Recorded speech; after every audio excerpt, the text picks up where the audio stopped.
So if you saw my previous video, I was at the Chicagoland Orchid Festival earlier today, and I was picking up my Ecuagenera pre-order. So I actually made the order back in June, and then Ecuagenera had a pop-up in July, but I was out of town, so I couldn't pick up my plants then.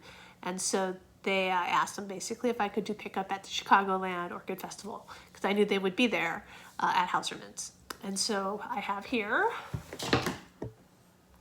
my pre-order, currently safe, from Pinto, who has joined us. Pinto, can you move your butt? Thank you. And I ordered, so 3 of my order didn't come. I got a vanilla pompona, which was doing really, really well. I was growing it inside. It was doing really, really well. And then last winter, I don't know what happened. It was right next to my vanilla planifolia, and the pompona just died. I don't know if it was sort of injured by a chill last year, but I had grown it for 2 years. It had gotten really long. It was growing into other plants, and then it just shriveled up and died. So I wanted to get a replacement. They didn't have any, so that didn't come. And then I had asked for an Encycliad chicoensis, which didn't come, and a Dendrobium cuthbertsonia bicolor, because I seem to be having some trouble growing bicolor, or getting bicolor for that matter. I guess I could try again with Golden Gate orchids. My sister has convinced me to go out to the Pacific Orchid Exposition this February. So I have a bunch. What most of this order is a bunch of Cuthbertsonii hybrids and Cuthbertsonii that I got from Ecuagenera. My Cuthbertsonia actually that I got from Ecuagenera have been doing really well this summer outside in the heat in Chicago. So one of the things that I read about was that Cuthbertsonia can take heat as long as they can cool down at night. So even during those heat waves, I had them outside during the day, and I was watering them every day. And then what I was doing is I was bringing them inside into my air-conditioned house at night, and that seems to have worked for this summer. They're blooming and they're doing really well. You can see them in my other videos where I talk about what's blooming. But so thinking that I got those stands, those metal like tree stands to hold them, and so I could water them more easily, I thought, hey, I'm gonna get a few more. And I have 2 more of those tree stands. The tree stand I'm using right now is the smallest, and I have 2 larger ones that I can use to haul orchids around. So Ecuagenera, when you order from Ecuador, their Florida, USA site doesn't have any of these cool growers. You have to order directly from Ecuagenera and like Gualeco, and they send them in these little cups. And they have, this one had a flower that's clearly fallen off. So you can see there's a flower, it's fallen off. And they stick a pin like in it, and then they tape the pin to the cup to keep the stuff from rattling around. And then sometimes they put them in a little like plastic holder. Sometimes this one is just held together with Scotch tape. So here it is. And so this, as you can see right here, had a flower. That flower is now a dead little flower down here. I'm a little concerned that that flower is pink, because this is supposed to be a white Cuthbertsonii. So gosh, I hope it doesn't have pink flowers. That would be very disappointing to have ordered a white one and end up with pink flowers. So I'm gonna put it back in here so that Pinto doesn't come by and eat them. And these are gonna go, I'm gonna have to find little mounts for these, because so when they come in the little plastic containers, I can keep them going for a bit. See, here's Pinto coming by again. Okay, so then I got Alelia cincorna. So I got Alelia cincorna from Hauserman's. I have been trying to grow rupiculus lallias in moss.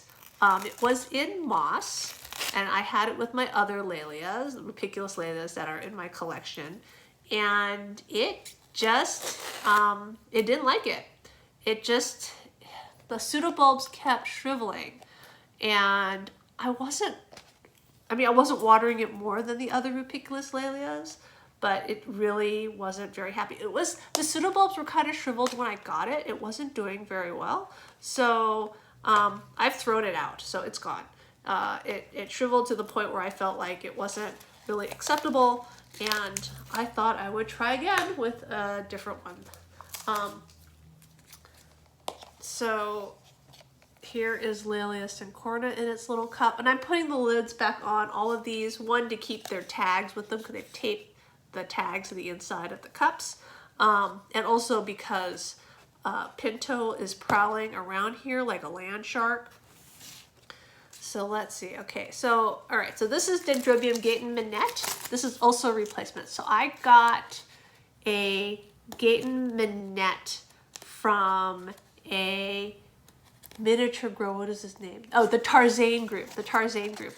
He came to speak. Tomas came to speak at the Illinois Orchid Society, I want to say 4 or 5 years ago. I bought one from him at that time. It was still a cross. It hadn't been named yet. And I had it in my, and so the first 2 years it did really well. I had it in my terrarium tank, but probably it wasn't getting enough water in the tank. I really wasn't quite sure. You know, I had set up my tank so you really couldn't get in and water it because of the fish tank lid. And so eventually I think it dehydrated too much. So I just, you know, I'm sick and tired of nursing it along, and I decided to get another Gayton's Minette from Ecuagenera. It has pink flowers, and just basically to try again, because sometimes I just feel like I'm expending too much effort nursing orchids along, and it's not, well, you know, it's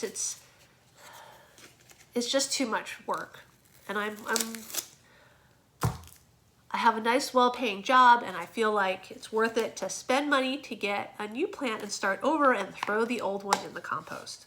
Okay, so this right here is Dendrobium cuthbertsonii, red-orange crossed to white 4N. And here's the little cuthbertsonii right here.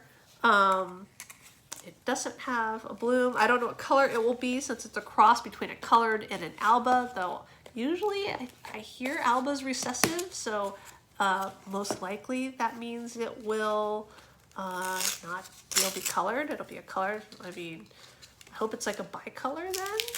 But they cross it to a 4N. So if you cross a normal to a 4N, does that mean it's 3N?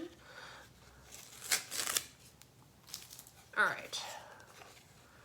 I mean, it doesn't look substantially larger or anything like that, as if it has any 4N vigor. Okay, so this right here is Dendrobium cuthbertsonii white crossed to Hemolele.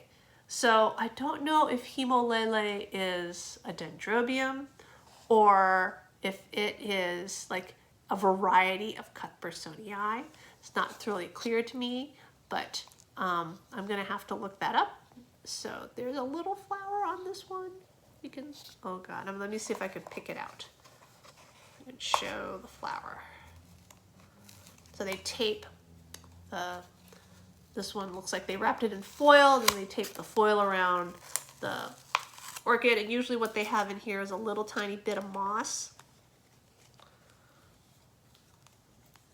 Usually, and you can tell that it has not been thoroughly happy with its move because look at all the leaves that have fallen off of this. You know, they have to come air, and it's not the greatest. So here, so it's like a bicolor. When I bought it, I hoped that it was a variety, so this is pure cuthbertsonii, but I will have to double check the Hemolele part. It looks like pure cuthbertsonii. And then I also got, so this is not part of the pre-order. I got this because I had a Lepanthes caledictin that I got from Ecuagenera pre-order like 4 years ago before COVID, and it arrived dead. It arrived completely dead. It literally was not alive. It was like crispy, and I had not looked at my plants when I picked up my pre-order, and so I got a replacement for it from Ivan when I went to the Pacific Orchid Exposition right before the COVID lockdown, and that one did okay for a while, but I was growing it in my terrarium, which, as we all know, probably meant that everything wasn't getting enough water because it was a bad setup. And that's one of the reasons I took my terrarium apart, and it doesn't exist anymore. Because like in my new cabinet, I take the orchids out once a week and I water them in the bathroom sink. So this is not Caledictin. They didn't have Caledictin today. This is Lepanthes tentaculata crossed to Caledictin. So it's a hybrid, but it's not a registered hybrid. It's the leaves are, so tentaculata, the leaves look a lot like Caledictin, but they're bigger. And I'm hoping that this cross will be a little bit more vigorous and not quite so delicate as Caledictin. Tentaculata also has flowers that look very similar to Caledictin. So we'll see how it goes. So just trying, basically, I don't actually own any other Lepanthes. I'm just trying Caledictin or Caledictin hybrid now. And we'll see. I'm going to put it, it's supposed to be a warmed intermediate grower, and I'm going to put it in my new cabinet, watered. So it's gonna, I have to also find a mount for that. So that's, okay, so that is all the things that are little cups. And I have one last item in this box. They put an arrow on it. So I did get a Cuthbertsoni eye flask. It was $60, I think. And I just thought it would be an interesting trial to see what their flasks were like. So there are 2 flasks here. I'm pretty sure I only ordered 1 flask. I am now a little confused. Oh, they're glass. So maybe I'll order 2 flasks.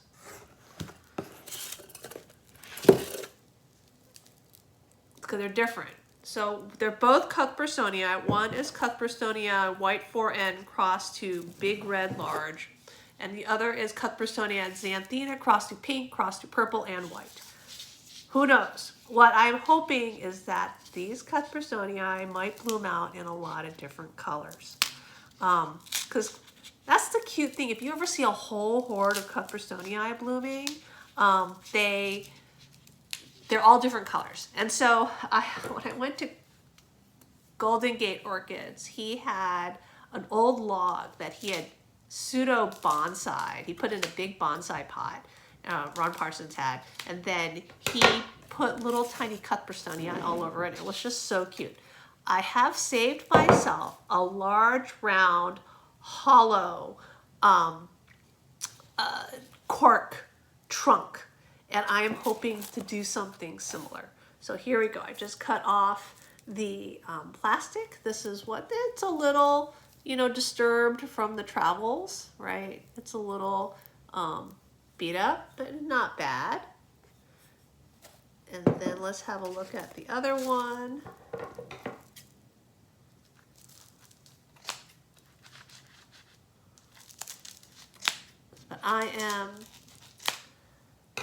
So the goal here is to grow them up. They're small, and then, mount them on something and make a display out of many different ones that are in different colors, but they're all the same thing. So this is Cuthbertsoni white 4N cross big red L.